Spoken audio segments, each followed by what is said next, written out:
In a world where 1% of the population owns 40% of the planet's wealth, in a world where 34,000 children die every single day from poverty and preventable diseases, and where 50% of the world's population lives on less than $2 a day, one thing is clear: something is very wrong. And whether we are aware of it or not, the lifeblood of all of our established institutions, and thus society itself, is money.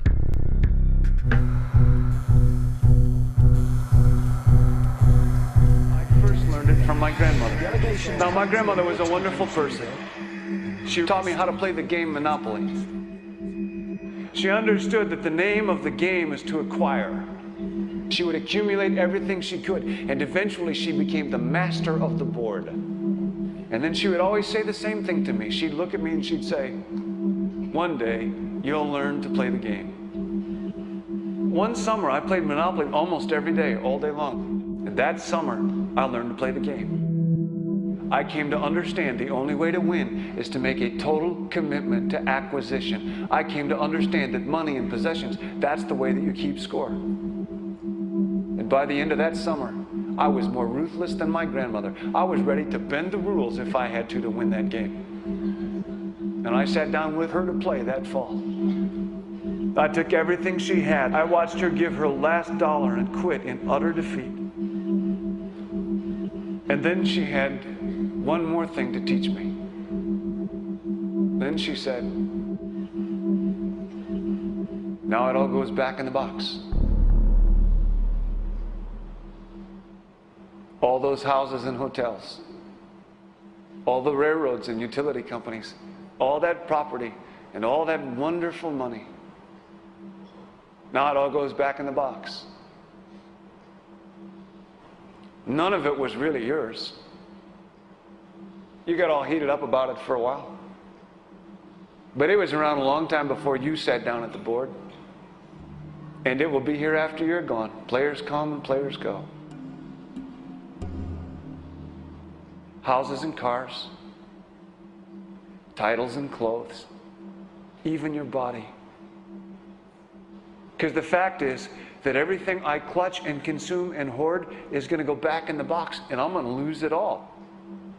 You have to ask yourself, when you finally get the ultimate promotion, when you've made the ultimate purchase, when you buy the ultimate home, when you have stored up financial security and climbed the ladder of success to the highest rung you can possibly climb it, and the thrill wears off, and it will wear off,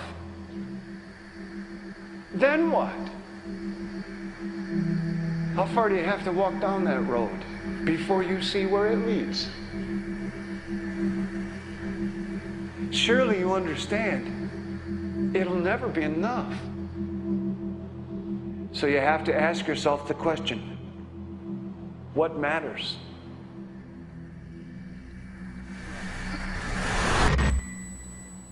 Let's imagine for a moment we had the option to redesign human civilization from the ground up.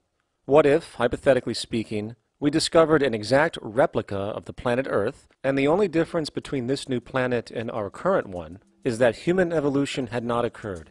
It was an open palette. No countries, no cities, no pollution, no Republicans, just a pristine, open environment. So, what would we do? Well, first we need a goal, right?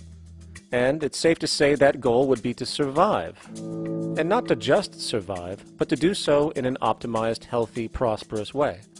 Most people indeed desire to live, and they would prefer to do so without suffering. Therefore, the basis of this civilization needs to be as supportive and hence sustainable for human life as possible, taking into account the material needs of all the world's people, while trying to remove anything that could hurt us in the long run. That goal of, say, maximum sustainability understood, the next question regards our method. What kind of approach do we take? Well, let's see. Last I checked, politics was the method of social operation on Earth. So what do the doctrines of the Republicans, liberals, conservatives, or socialists have to say about societal design? Not a damn thing. Okay, then what about religion? Surely the great creator had to have left some blueprint somewhere. No, nothing I can find. Okay then, so what's left? It appears something called science. Science is unique in that its methods demand not only that the ideas proposed be tested and replicated, but everything science comes up with is also inherently falsifiable. In other words, unlike religion and politics, science has no ego, and everything it suggests accepts the possibility of being proven wrong eventually.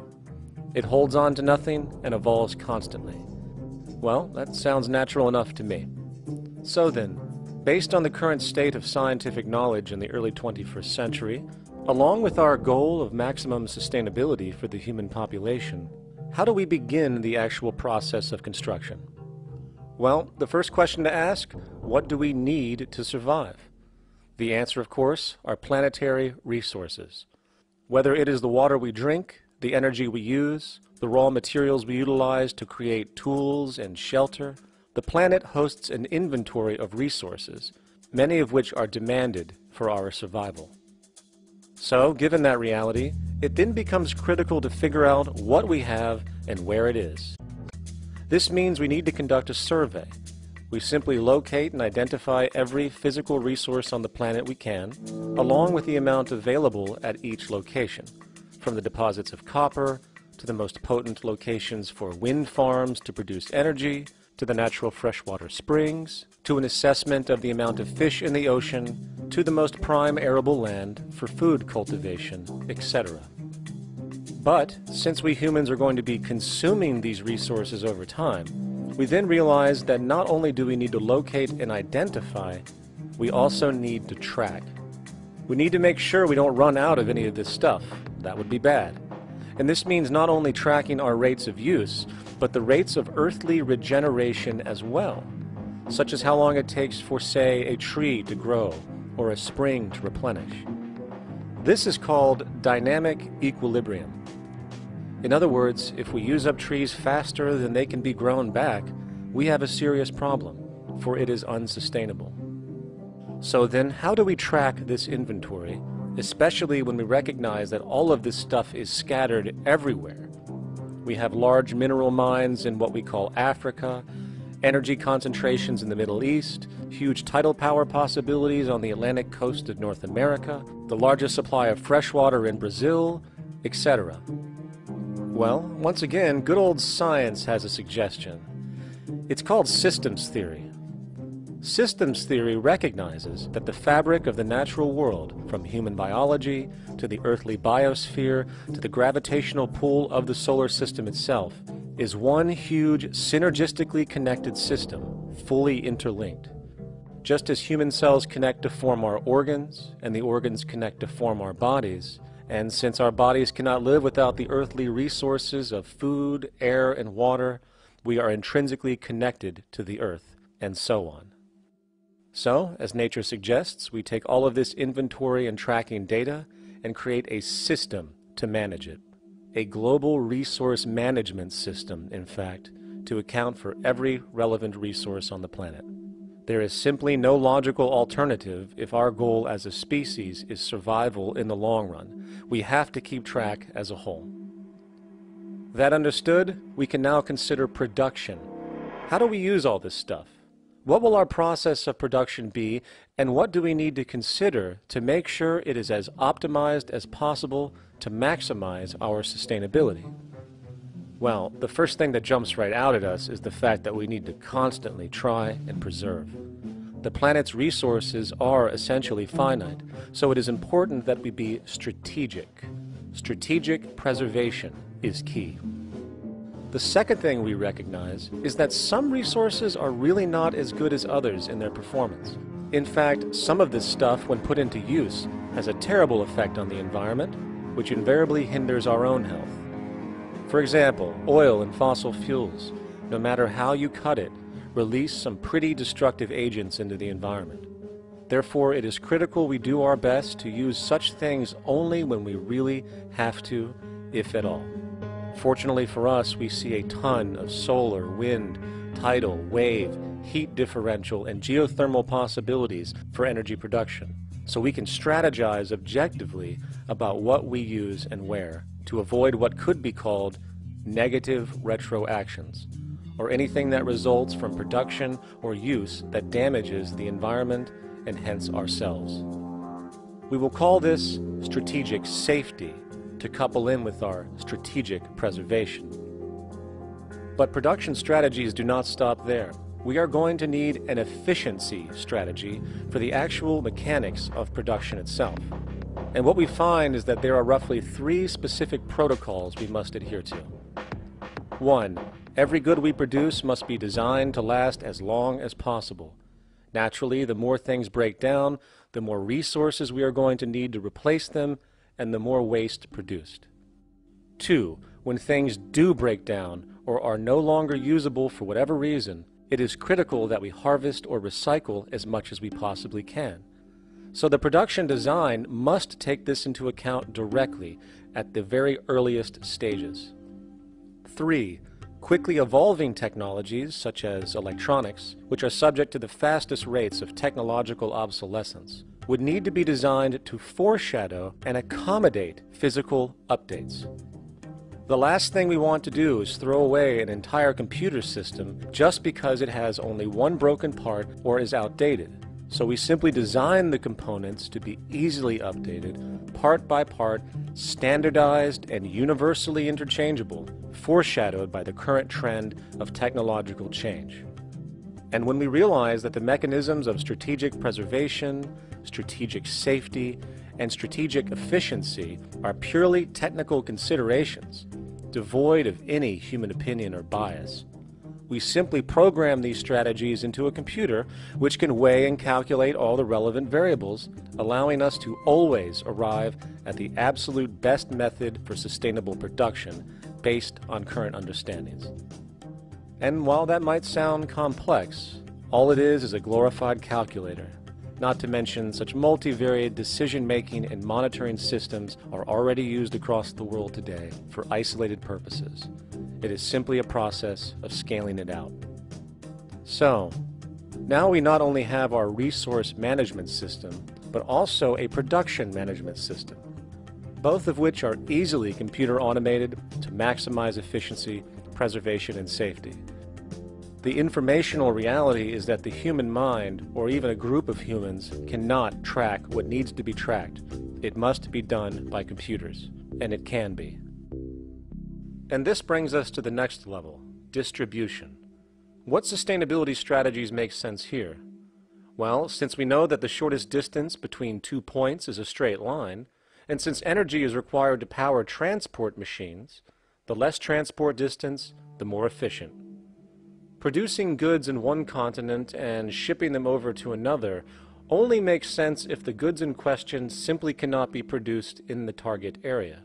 Otherwise, it is nothing but wasteful. We must localize production so distribution is simple, fast, and requires the least amount of energy. We'll call this the proximity strategy, which simply means we reduce the travel of goods as much as possible, whether raw materials or finished consumer products. Of course, it might also be important to know what goods we are transporting and why, and this falls under the category of demand. And demand is simply what people need to be healthy and to have a high quality of life. The spectrum of material human needs range from core life-supporting necessities, such as food, clean water, shelter, to social and recreational goods, which allow for relaxation and personal social enjoyment, both important factors in human and social health overall. So, very simply, we take another survey. People describe their needs, demand is assessed, and production begins based on that demand. And since the level of demand of different goods will naturally fluctuate and change around different regions, we need to create a demand distribution tracking system, so to avoid overruns and shortages. Of course, this idea is old news. It is used in every major store chain today to make sure they keep up with their inventory. Only this time we are tracking on a global scale. But, wait a minute, we really can't fully understand demand if we don't account for the actual usage of the good itself. Is it logical and sustainable for every single human to, say, have one of everything made, regardless of their usage? No. That would be simply wasteful and inefficient. If a person has a need for a good, but that need is only for, say, 45 minutes a day on average, it would be much more efficient if that good was made available to them and to others when needed. Many forget that it isn't the good that they want, it is the purpose of that good. When we realize that the good itself is only as important as its utility, we see that external restriction, or what we might call today ownership, is extremely wasteful and environmentally illogical in a fundamental economic sense. So, we need to devise a strategy called strategic access. This will be the foundation of our demand distribution tracking system, which makes sure we can meet the demand of the population's needs for access of whatever they need when they need it. And as far as physically obtaining the goods, centralized and regional access centers all make sense for the most part, placed in close proximity to the population, and a person would simply come in, take the item, use it, and when finished, return it when it is no longer needed. Sort of how a library works today. In fact, these centers could not only exist in the community in the way we see local stores today, but specialized access centers would exist in specific areas where often certain goods are utilized, saving more energy with less repeat transport. And once this demand tracking system is in order, it is tied into our production management system, and of course into our resource management system, hence creating a unified, dynamically updating, global economic management machine that simply makes sure we remain sustainable, starting with securing the integrity of our finite resources, moving to make sure we only create the best, most strategic goods possible, while distributing everything in the most intelligent and efficient way. And the unique result of this preservation-based approach, which is intuitively counter to many, is that this logical, ground-up, empirical process of preservation and efficiency, which can only define true human sustainability on this planet, would likely enable something never before seen in human history. Access abundance, not just for a percentage of the global population, but the entire civilization. This economic model, as was just generalized, this responsible systems approach to total Earth resource management and processes, designed again to do nothing less than take care of humanity as a whole in the most efficient and sustainable way, could be termed a resource-based economy. The idea was defined in the 1970s by structural engineer Jacques Fresco. He understood back then that society was on a collision course with nature and itself, unsustainable on every level. And if things didn't change, we would destroy ourselves one way or another. Are all these things you're saying, Jacques, could they be built with what we know today, or are some of these things, are you guessing based on what we know today? No. All of these things can be built with what we know today. It would take 10 years to change the surface of the Earth, to rebuild the world into a second Garden of Eden. The choice lies with you. The stupidity of a nuclear arms race, the development of weapons, trying to solve your problems politically by electing this political party or that political party, that all politics is immersed in corruption. Let me say it again. Communism, socialism, fascism, the Democrats, the liberals, we want to absorb human beings. All organizations that believe in a better life for man, there are no Negro problems or Polish problems or Jewish problems or Greek problems or women's problems. They're human problems. I'm not afraid of anybody. I don't work for anyone. No one can discharge me. I have no boss. I am afraid to live in the society we live in today. Our society cannot be maintained by this type of incompetency. It was great, the free enterprise system, about 35 years ago. That was the last of its usefulness. Now we've got to change our way of thinking or perish. The horror movies of the future will be our society, the way it didn't work. And politics would be part of a horror movie. Lots of people today use the term cold science because they're analytical. And they don't even know what analytical means. Science means closer approximations of the way the world really works. So it's telling the truth. is what it is. A scientist doesn't try to get along with people. They tell them what their findings are. They have to question all things. And if some scientist comes up with an experiment that shows certain materials have certain strength, other scientists have to be able to duplicate that experiment and come up with the same results. Even if a scientist feels that an airplane wing, due to mathematics or calculations, can hold up a given amount of weight, they still pile sandbags on it to see when it breaks. And they say, you know, my calculations are right, or they're not correct. I love that system because it's free of bias and free of thinking that math can solve all the problems. You have to put your math to test also. I think that every system that can be put to test should be put to test, and that all decisions should be based upon research. A resource-based economy is simply the scientific method applied to social concern, an approach utterly absent in the world today. Society is a technical invention, and the most efficient methods of optimized human health, physical production, distribution, city infrastructure, and the like reside in the field of science and technology, not politics or monetary economics. It operates in the same systematic way as, say, an airplane, and there is no Republican or liberal way to build an airplane.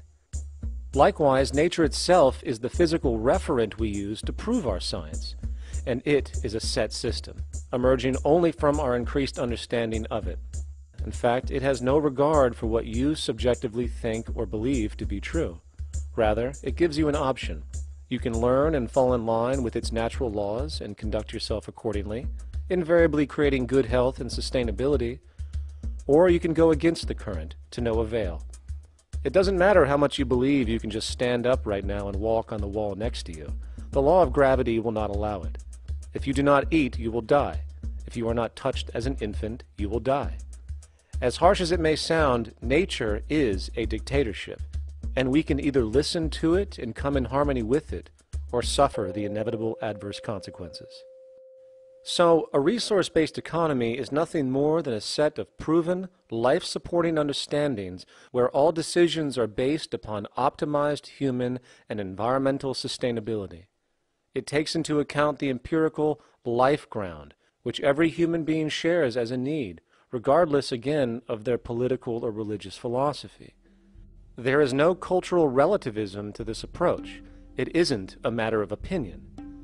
Human needs are human needs, and having access to the necessities of life, such as clean air, nutritious food, and clean water, along with a positively reinforcing, stable, nurturing, and non-violent environment, is demanded for our mental and physical health, our evolutionary fitness, and hence the species' survival itself.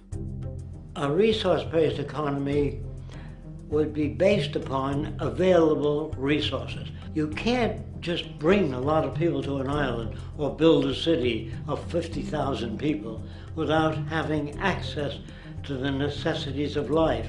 So when I use the term a comprehensive systems approach, I'm talking about doing an inventory of the area first and determining what that area can supply, not just architectural approach, not just design approach, but design must be based on all of the requirements to enhance human life. And that's what I mean by an integrated way of thinking.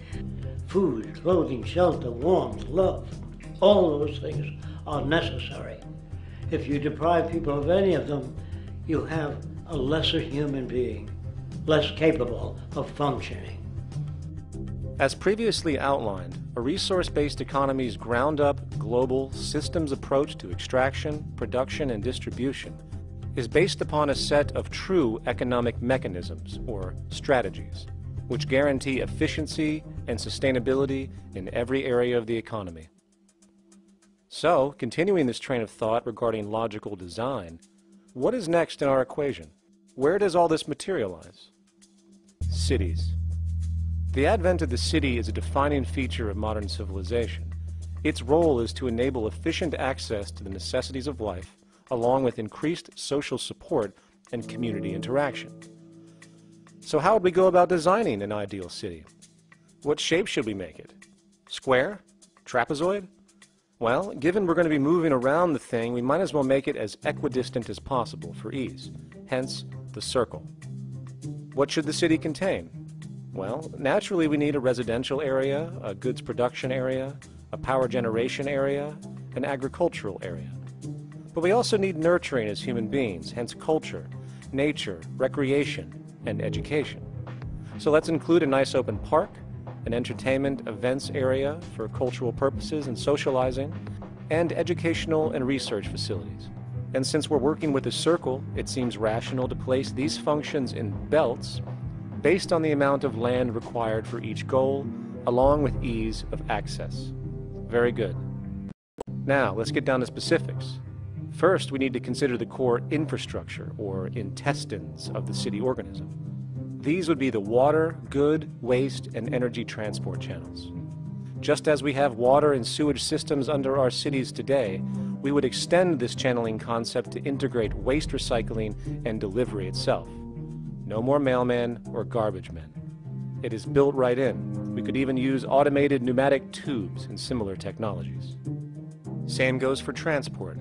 It needs to be integrated and strategically designed to reduce or even remove the need for wasteful, independent automobiles. Electric trams, conveyors, transveyors, and maglevs, which can take you virtually anywhere in the city, even up and down, along with connecting you to other cities as well. And of course, in the event an automobile is required, it is automated by satellite for safety and integrity. In fact, this automation technology is in working order right now. Automobile accidents kill about 1.2 million people every single year, injuring about 50 million. This is absurd and doesn't have to occur. Between efficient city design and automated driverless cars, this death toll can be virtually eliminated. Agriculture. Today, through our haphazard, cost-cutting industrial methods, using pesticides, excessive fertilizers, and other means, we have successfully destroyed much of the arable land on this planet, not to mention also extensively poisoning our bodies. In fact, industrial and agricultural chemical toxins now show up in virtually every human being tested, including infants. Fortunately, there is a glaring alternative: the soilless mediums of hydroponics and aeroponics, which also reduce nutrient and water requirements by up to 75% of our current usage. Food can now be organically grown on an industrial scale in enclosed vertical farms, such as in 50-story 1-acre plots, virtually eliminating the need for pesticides and hydrocarbons in general. This is the future of industrial food cultivation: efficient, clean, and abundant.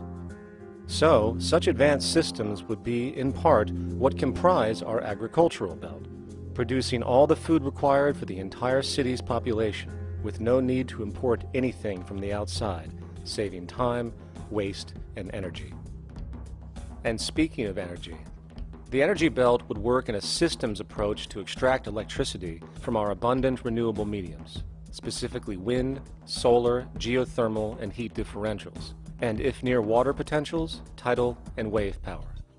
To avoid intermittency and make sure a positive net energy return occurs, these mediums would operate in an integrated system, powering each other when needed, while storing excessive energy to large supercapacitors under the ground, so nothing can go to waste. And not only does the city power itself, particular structures will also power independently and generate electricity through photovoltaic paints, structural pressure transducers, the thermocouple effect, and other current but underutilized technologies. But of course, this begs the question: how does this technology and goods in general get created in the first place? This brings us to production. The industrial belt, apart from having hospitals and the like, would be the hub of factory production. Completely localized overall, it would of course obtain raw materials by way of the global resource management system just discussed, with demand being generated by the population of the city itself. As far as the mechanics of production, we need to discuss a new, powerful phenomenon which was sparked very recently in human history and is on pace to changing everything. It's called mechanization, or the automation of labor. Well, if you look around you, you'll notice that almost everything that we use today is built automatically. your shoes, your clothes, your home appliances, your car, and so on, they are all built by machines in an automatic way. Can we say that the society has not been influenced by these major technological advancements? Of course not. These systems really dictate new structures and new needs, and they make a lot of other things obsolete. So we've been going up in the development and use of technology in an exponential way. So definitely automation is going to continue. You cannot stop technologies that just make sense. Labor automation through technology is at the bottom of every major social transformation in human history. From the agricultural revolution and the invention of the plow, to the industrial revolution and the invention of the powered machine, to the information age we live in now through essentially the invention of advanced electronics and computers. And with regard to advanced production methods today, mechanization is now evolving on its own, moving away from the traditional method of assembling component parts into a configuration into an advanced method of creating entire products in one single process. Like most engineers, I'm fascinated by biology because it's so full of examples of extraordinary pieces of engineering. And what biology is the study of things that copy themselves. Of course, that's good a definition of life as we've got. Again, as an engineer, I've always been intrigued by the idea of machines that would copy themselves. RepRap is a three-dimensional printer. That's to say, it's a printer that you plug into a computer, and instead of making two-dimensional sheets of paper with patterns on, it makes real, physical, three-dimensional objects. Now, there's nothing new about that. 3D printers have been around for about 30 years. Big thing about RepRap is that it prints most of its own parts. So if you've got one, you can make another one and give it to a friend, as well as being able to print lots of useful things. From the simple printing of basic household goods in your home to the printing of an entire automobile body in one swoop, advanced automated 3D printing now has the potential to transform virtually every field of production, including home construction. Contour crafting is actually a fabrication technology, the so-called 3D printing, when you directly build a 3D object from a computer model. Using contour crafting, it will be possible to build a 2,000 square foot home entirely by the machine in one day. The reason that people are interested in automating construction is that it really brings a lot of benefits. For example, construction is pretty labor intensive, and although it provides job for a sector of the society, it also has issues and complications. For example, construction is the most dangerous job that there is. It is worse than mining and agriculture. It has got the highest level of fatality almost in every country. Another issue is the waste. An average home in the United States has 3 to 7 tons of waste. So this is huge if we look at the impact of construction, and knowing that about 40% of all materials in the world are used in construction. So big waste of energy and resources, and big damage to the environment as well. Making homes using hammers and nails and wood with the state of our technology today is really absurd, and will go the way of our labor class in regards to manufacturing in the United States. Recently, there was a study by economist David Autor of MIT that states that our middle class is obsolete and being replaced by automation. Quite simply, mechanization is more productive, efficient, and sustainable than human labor in virtually every sector of the economy today.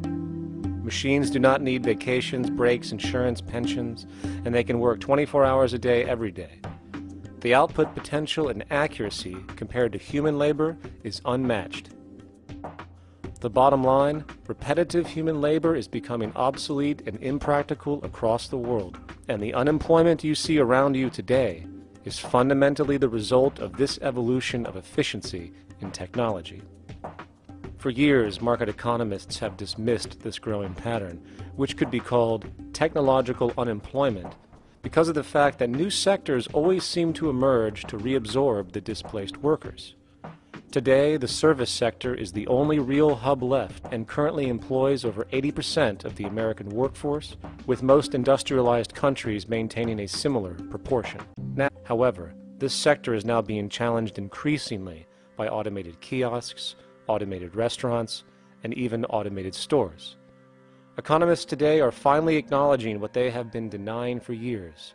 Not only is technological unemployment exasperating the current labor crisis we see across the world due to the global economic downturn, but the more the recession deepens, the faster the industries are mechanizing. The catch, which is not realized, is that the faster they mechanize to save money, the more they displace people, the more they reduce public purchasing power. This means that while the corporation can produce everything more cheaply, fewer and fewer people will actually have money to buy anything, regardless of how cheap they become. The bottom line is that the labor for income game is slowly coming to an end. In fact, if you take a moment to reflect on the jobs which are in existence today, which automation could take over right now if applied, 75% of the global workforce could be replaced by mechanization tomorrow. And this is why, in a resource-based economy, there is no monetary market system, no money at all, for there is no need. A resource-based economy recognizes the efficiency of mechanization and accepts it for what it offers. It doesn't fight it like we do today. Why? Because it is irresponsible not to, given any interest in efficiency and sustainability. And this brings us back to our city system. In the center is the central dome, which not only houses the educational facilities and transportation hub, it also hosts the mainframe that runs the city's technical operations. The city is, in fact, one big automated machine.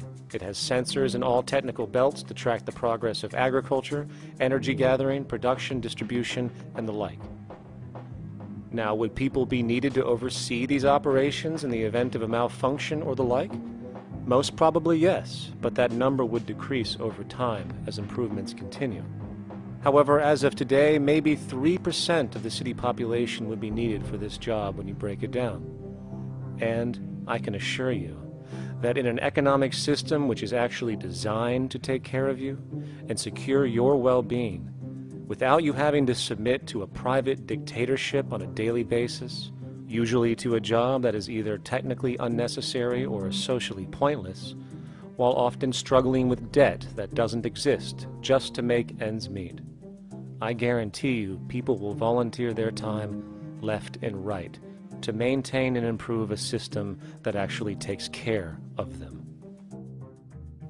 And that's what the Venus Project is about. The society that we're about to talk about is a society that is free of all the old superstitions, incarceration, prisons, police, cruelty, and law.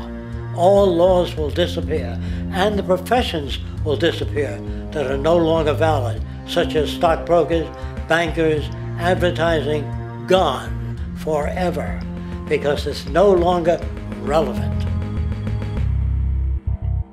When we understand that it is technology devised by human ingenuity which frees humanity and increases our quality of life, we then realize that the most important focus we can have is on the intelligent management of the Earth's resources.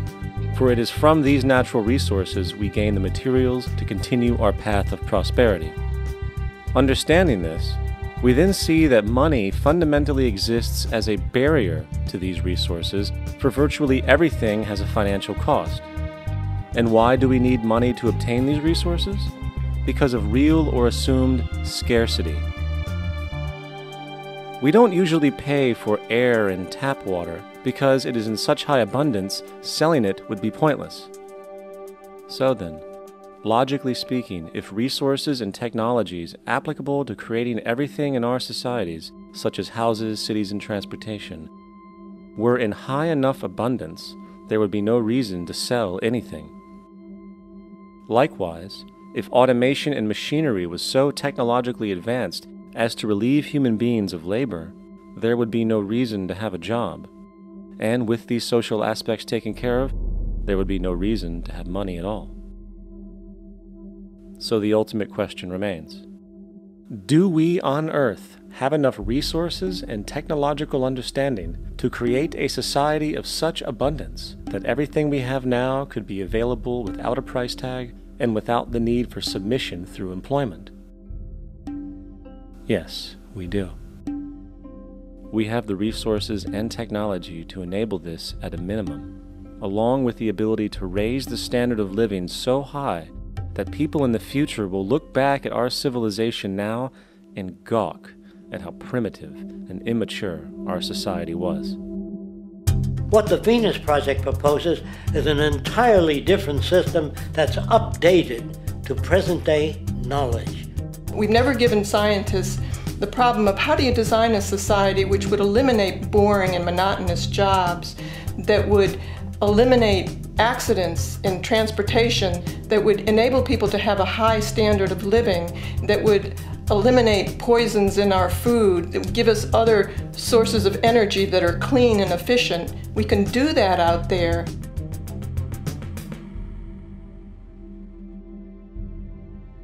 The major difference between a resource-based economy and a monetary system is that a resource-based economy is really concerned with people and their well-being, where a monetary system has become so distorted that the concerns of the people are really secondary, if they're there at all. The products that are turned out are for how much money you can get. If there is a problem in society and you can't earn money from solving that problem, then it won't be done. The resource-based economy is really not close to anything that's been tried. And with all our technology today, we can create abundance. It could be used to improve everyone's lifestyle. Abundance all over the world if we use our technology wisely and maintain the environment. It's a very different system, and it's very hard to talk about because the public is not that well enough informed as to the state of technology.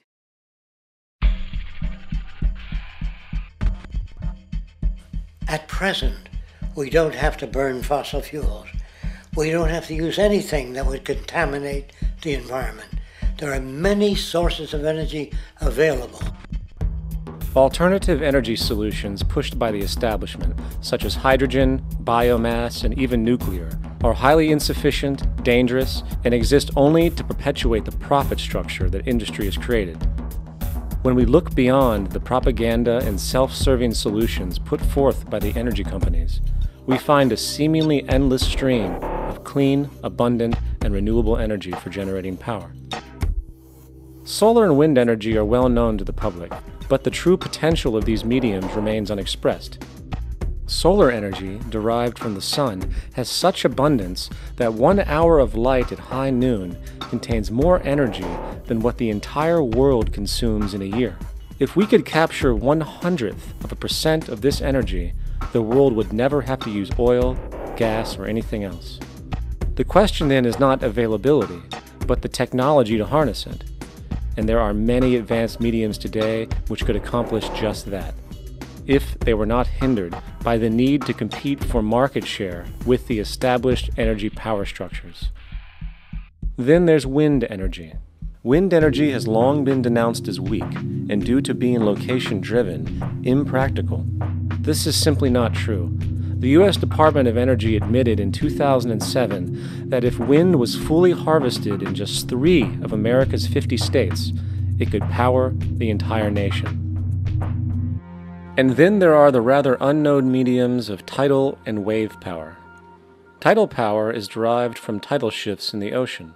Installing turbines which capture this movement generates energy. In the United Kingdom, 42 sites are currently noted as available, forecasting that 34% of all the UK's energy could come from tidal power alone. Wave power, which extracts energy from the surface motions of the ocean, is estimated to have a global potential of up to 80,000 terawatt-hours a year. This means 50% of the entire planet's energy usage could be produced from this medium alone. Now, it is important to point out that tidal, wave, solar, and wind power requires virtually no preliminary energy to harness, unlike coal, oil, gas, biomass, hydrogen, and all the others. In combination, these four mediums alone, if efficiently harnessed through technology, could power the world forever. That being said, there happens to be another form of clean, renewable energy which trumps them all: geothermal power. Geothermal energy utilizes what is called heat mining, which, through a simple process using water, is able to generate massive amounts of clean energy. In 2006, an MIT report on geothermal energy found that 13,000 zettajoules of power are currently available in the Earth, with the possibility of 2,000 zettajoules being easily tappable with improved technology. The total energy consumption of all the countries on the planet is about half of a zettajoule a year. This means about 4,000 years of planetary power could be harnessed in this medium alone. And when we understand that the Earth's heat generation is constantly renewed, this energy is really limitless and could be used forever. These energy sources are only a few of the clean, renewable mediums available, and as time goes on, we will find more. The grand realization is that we have total energy abundance without the need for pollution, traditional conservation, or, in fact, a price tag. And what about transportation? The prevailing means of transportation in our societies is by automobile and aircraft, both of which predominantly need fossil fuels to run. In the case of the automobile, the battery technology needed to power an electric car that can go over 100 miles an hour for over 200 miles on one charge exists, and has existed for many years. However, due to battery patents controlled by the oil industry, which limits their availability to maintain market share, coupled with political pressure from the energy industry, the accessibility and affordability of this technology is limited. There is absolutely no reason other than pure, corrupt profit interest that every single vehicle in the world cannot be electric and utterly clean, with zero need for gasoline. As far as airplanes, it is time we realize that this means of travel is inefficient, cumbersome, slow, and causes far too much pollution. This is a maglev train. It uses magnets for propulsion. It is fully suspended by a magnetic field and requires less than 2% of the energy used for plane travel. The train has no wheels, so nothing can wear out. The current maximum speed of versions of this technology, as used in Japan, is 361 miles per hour. However, this version of the technology is very dated. An organization called ET3, which has connections with the Venus Project, has established a tube-based maglev that can travel up to 4,000 miles per hour in a motionless, frictionless tube, which can go over land or underwater. Imagine going from LA to New York for an extended lunch break, or from Washington, D.C. to Beijing, China in 2 hours. This is the future of continental and intercontinental travel: fast, clean, with only a fraction of the energy usage we use today for the same means. In fact, between maglev technology, advanced battery storage, and geothermal energy, there would be no reason to ever burn fossil fuels again. And we can do this now if we were not held back by the paralyzing profit structure. Now, America is inclined toward fascism. It has a propensity by its dominant philosophy and religion to uphold the fascist point of view. American industry is essentially a fascist institution. If you don't understand that, the minute you punch that time clock, you walk into a dictatorship. We're given notions about the respectability of work, and I really look at it as being paid slavery. They're brought up to believe that you shall earn your living by the sweat of your brow. That holds people back, freeing people from drudgery, repetitive jobs which make them ignorant. You rob them. In our society, that is a resource-based economy, machines free people. You see, we can't imagine that because we've never known that kind of world. If we look back at history, we see a very clear pattern of machine automation slowly replacing human labor. From the disappearance of the elevator man to the near full automation of an automobile production plant, the fact is, as technology grows, the need for humans in the workforce will continually be diminished. This creates a serious clash, which proves the falseness of the monetary-based labor system. For human employment is in direct competition with technological development. Therefore, given the fundamental priority of profit by industry, people through time will be continually laid off and replaced by machine. When industry takes on a machine, instead of shortening the workday, they downsize. You lose your job, so you have a right to fear machines. In a high-technology, resource-based economy, it is conservative to say that about 90% of all current occupations could be phased out by machines, freeing humans to live their life without servitude, for this is the point of technology itself. And through time, with nanotechnology and other highly advanced forms of science, it is not far-fetched to see how even complex medical procedures could be performed by machines as well, and based on the pattern, with much higher success rates than humans get today. The path is clear, but our monetary-based structure, which requires labor for income, blocks this progress, for humans need jobs in order to survive. The bottom line is that this system must go, or we will never be free, and technology will be constantly paralyzed. We have machines that clean out sewers. It frees a human being from doing that. So look at machines as extensions of human performance.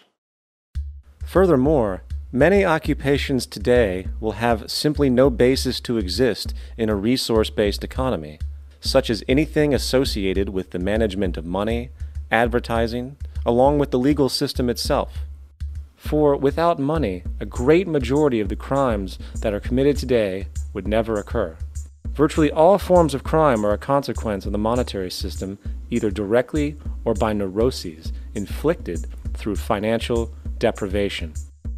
Therefore, laws themselves could eventually become extinct. Instead of putting up a sign, drive carefully, slippery when wet, put abrasive in the highway so it's not slippery when wet. And if a person gets in a car that's drunk and the car oscillates a great deal, there's a little pendulum that swings up and back, and that'll pull the car over to the side. Not a law solution. Put sonar and radar in automobiles so they can't hit one another. Man-made laws are attempts to deal with occurring problems, and not knowing how to solve them, they make a law. In the United States, the most privatized, capitalist country on the planet, it should come as no surprise that it also has the largest prison population in the world, growing every year.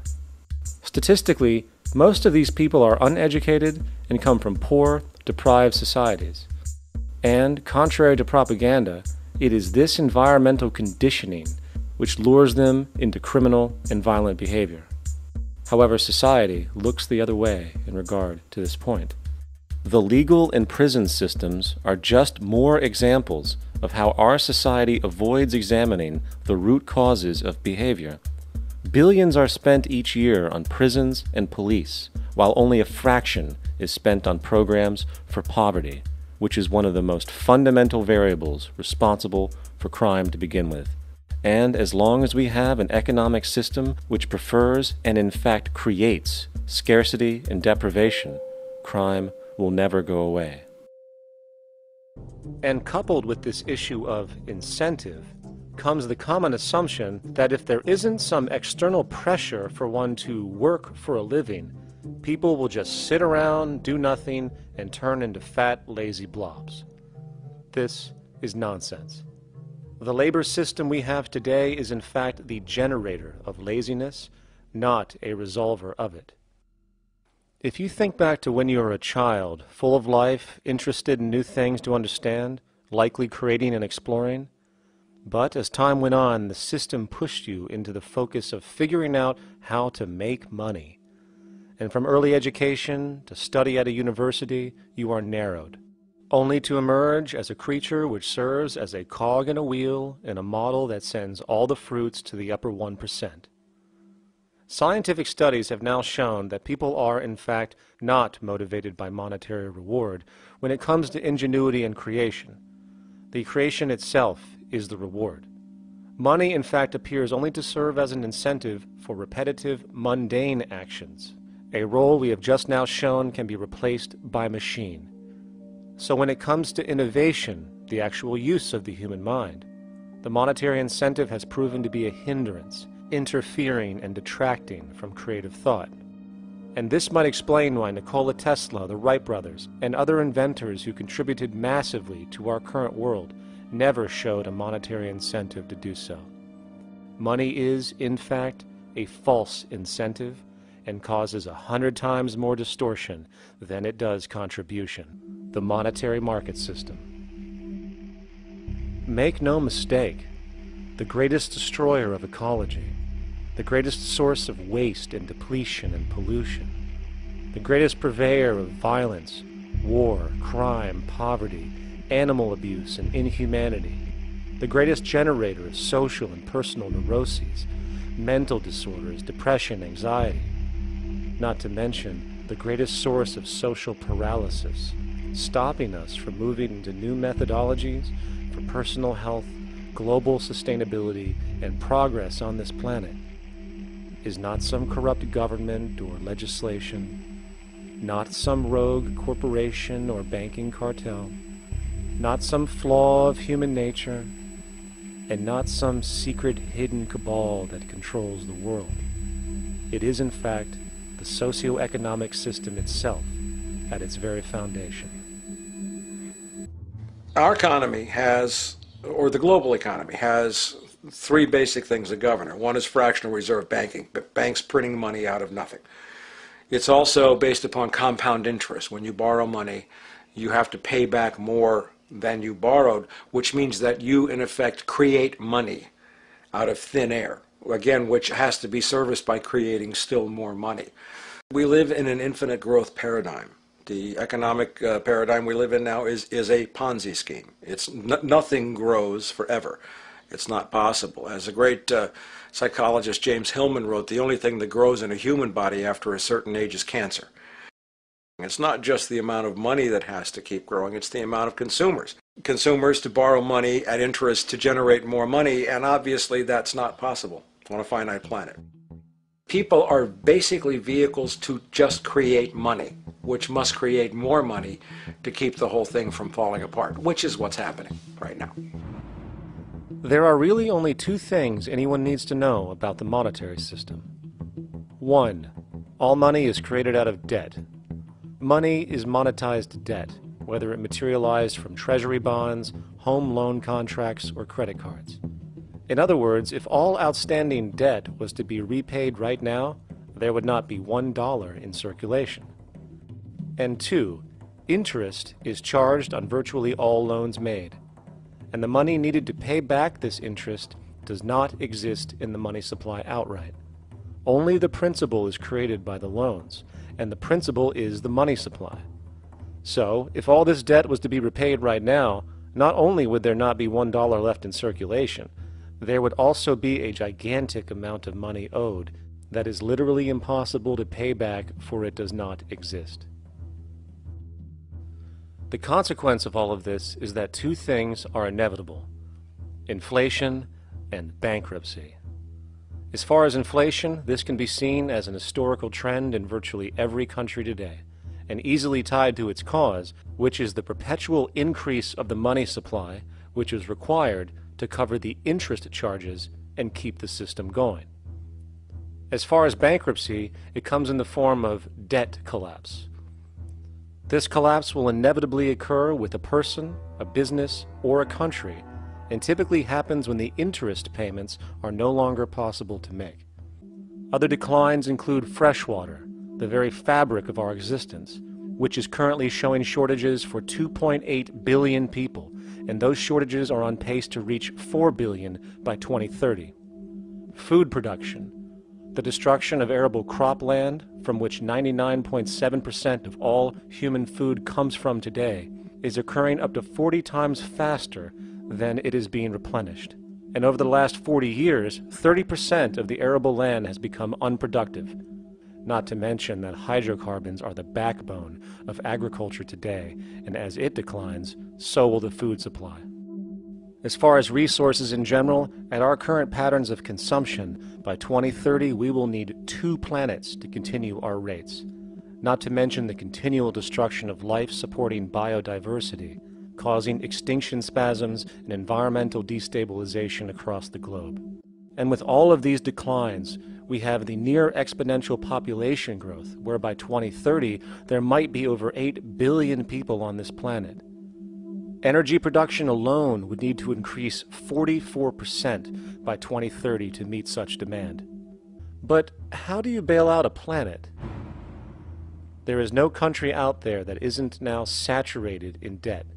The cascade of sovereign debt defaults we have seen can only be the beginning when the math is taken into account. It has been estimated in the United States alone that income tax would need to be raised to 65% per person just to cover the interest in the near future. Economists are now foreshadowing that within a few decades, 60% of the countries on the planet will be bankrupt. And again, since money is the only initiator of action, are we to expect that any country on the planet is going to be able to afford the massive changes needed to revolutionize agriculture, water processing, energy production, and the like, when the global debt pyramid scheme is slowly shutting the entire world down? Not to mention the fact that the unemployment you currently see is going to become normality due to the nature of technological unemployment. The jobs are not coming back. And finally, a broad social perspective. From 1970 to 2010, poverty on this planet doubled due to this system. And given our current state, do you honestly think we will see anything less than more doubling, more suffering, and more mass starvation? There is not going to be any recovery. This is not some long depression that we're someday going to pull out of. I think the next phase we're going to see after the next round of economic collapse is massive civil unrest, when employment checks stop being paid because the states have no money left. And when things get so bad that people lose confidence in their elected leaders, they will demand change if we don't kill each other in the process or destroy the environment. I'm just afraid that we might get to the point of no return. And that bothers me no end. We do all we can to avoid that condition. It's clear that we're on the verge of a great transition in human life. That what we face now is this fundamental change of the life we've known over the last century. There has to be a link between the economy and the resources of this planet. But hold on, let me get this straight. The world is going bankrupt, whatever the hell that means, because of this idea called debt, which doesn't even exist in the physical reality. It's only part of a game that we've invented. And yet the well-being of billions of people is now being compromised. Extreme layoffs, tent cities, accelerating poverty, austerity measures imposed, schools shutting down, child hunger, and other levels of familial deprivation, all because of this elaborate fiction.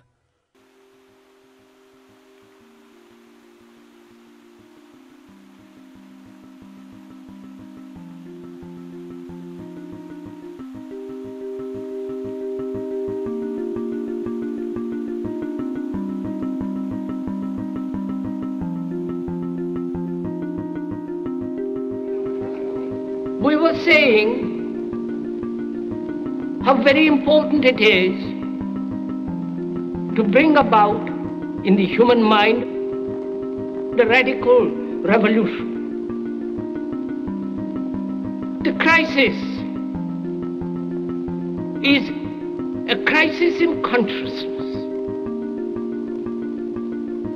a crisis that cannot anymore accept the old norms, the old patterns, the ancient traditions And considering what the world is now, with all the misery, conflict, destructive brutality, aggression, and so on, man is still as he was. Is still brutal, violent, aggressive, acquisitive, competitive, and he has built a society along these lines.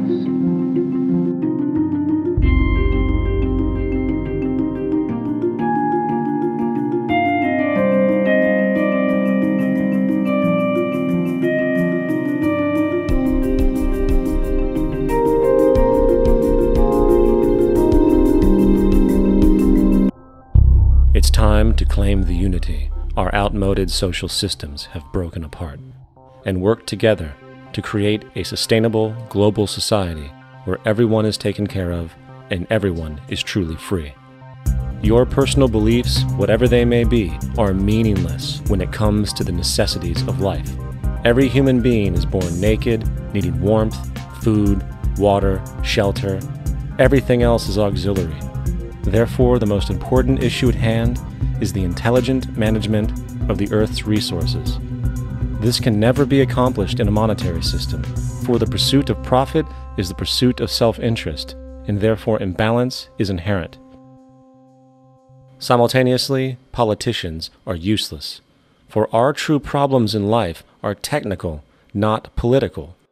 Furthermore, ideologies that separate humanity, such as religion, need strong reflection in the community in regard to its value, purpose, and social relevancy. Hopefully, through time, religion will lose its materialism and basis in superstition and move into the useful field of philosophy. The fact is, society today is backwards, with politicians constantly talking about protection and security rather than creation, unity, and progress. The U.S. alone now spends about $500 billion annually on defense. That is enough to send every high school senior in America to a four-year college. In the 1940s, the Manhattan Project produced the first true weapon of mass destruction. This program employed 130,000 people at an extreme financial cost. Imagine what our life would be like today if that group of scientists, instead of working on a way of killing people, worked on a way to create a self-sustaining, abundant world. Life today would be very, very different if that was their goal. Instead of weapons of mass destruction, it is time to unleash something much more powerful. Weapons of mass creation. Our true divinity is in our ability to create, and armed with the understanding of the symbiotic connections of life, while being guided by the emergent nature of reality, there is nothing we cannot do or accomplish. Of course, we face strong barriers in the form of established power structures that refuse to change. Highly strategic action must be taken. The most powerful course of action is simple. We have to alter our behavior to force the power structure to the will of the people. We must stop supporting the system. The only way the establishment will change is by our refusal to participate, while continuously acknowledging its endless flaws and corruptions. They're not going to give up the monetary system because of our designs of what we recommend. The system has to fail, and people have to lose confidence in their elected leaders. That will be a major turning point if the Venus Project is offered as a possible alternative. If not, I fear the consequences. The trends now indicate that our country is going bankrupt. The probability is our country will move toward a military dictatorship to prevent riots and complete social breakdown. Once the U.S. breaks down, all the other cultures will undergo similar things. As of now, the world financial system is on the brink of collapse due to its own shortcomings. The Comptroller of Currency stated in 2003 that the interest on the U.S. national debt will not be affordable in less than 10 years. This theoretically means total bankruptcy for the U.S. economy, and its implications for the world are immense. In turn, the fractional reserve-based monetary system is reaching its theoretical limits of expansion, and the banking failures you are seeing are just the beginning. This is why inflation is skyrocketing, all debt is at record levels, and the government and Fed are hemorrhaging new money to bail out the corrupt system. For the only way to keep the banks going is by making more money. The only way to make more money is to create more debt and inflation.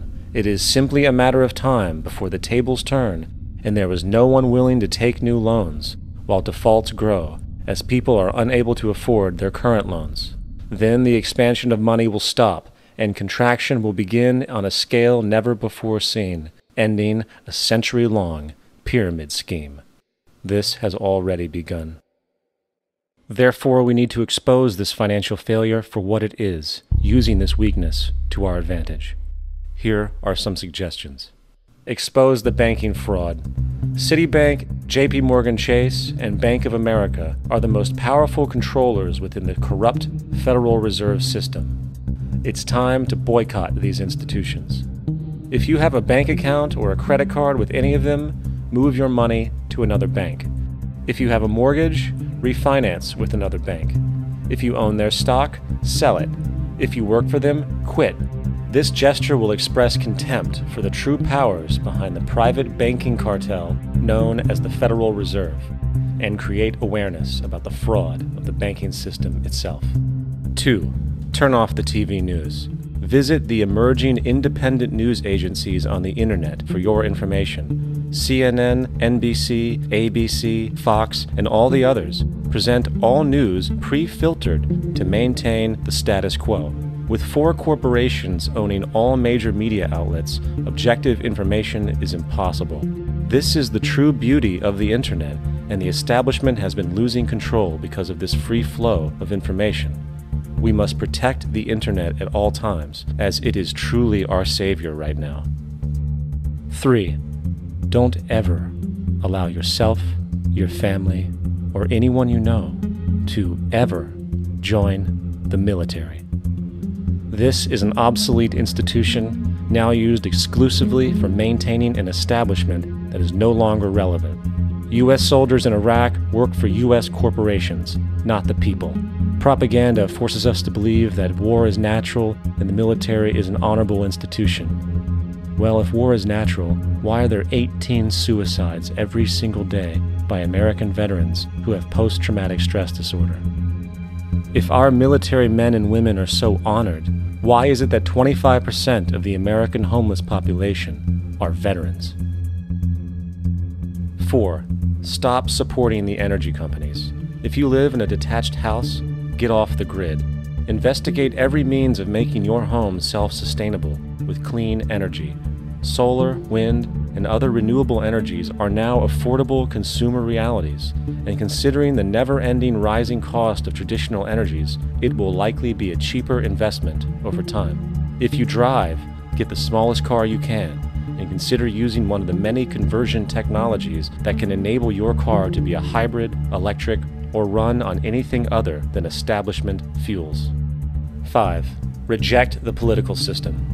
The illusion of democracy is an insult to our intelligence. In a monetary system, there is no such thing as a true democracy, and there never was. We have 2 political parties owned by the same set of corporate lobbyists. They are placed in their positions by the corporations, with popularity artificially projected by their media. In a system of inherent corruption, the change of personnel every couple of years has very little relevance. Instead of pretending that the political game has any true meaning, focus your energy on how to transcend this failed system. And 6. Join the movement. Go to thezeitgeistmovement.com and help us create the largest mass movement for social change the world has ever seen. We must mobilize and educate everyone about the inherent corruption of our current world system, along with the only true sustainable solution: declaring all the natural resources on the planet as common heritage to all people, while informing everyone as to the true state of technology and how we can all be free if the world works together rather than fights.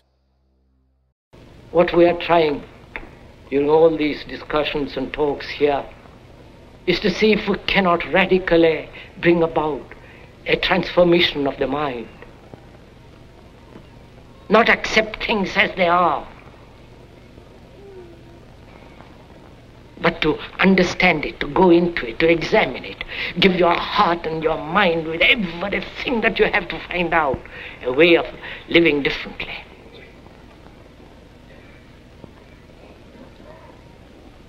But that depends on you and not somebody else.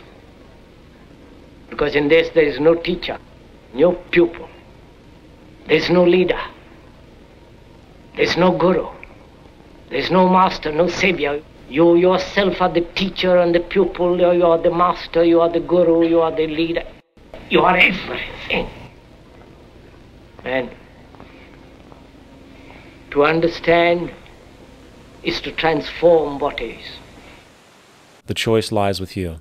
You can continue to be a slave to the financial system and watch the continuous wars, depressions, and injustice across the globe while placating yourself with vain entertainment and materialistic garbage. Or you can focus your energy on true, meaningful, lasting, holistic change, which actually has the realistic ability to support and free all humans with no one left behind. But, in the end, the most relevant change must occur first inside of you.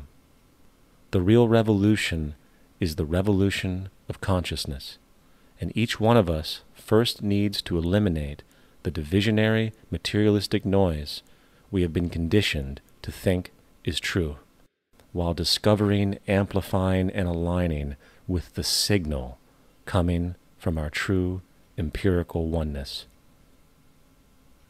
It is up to you.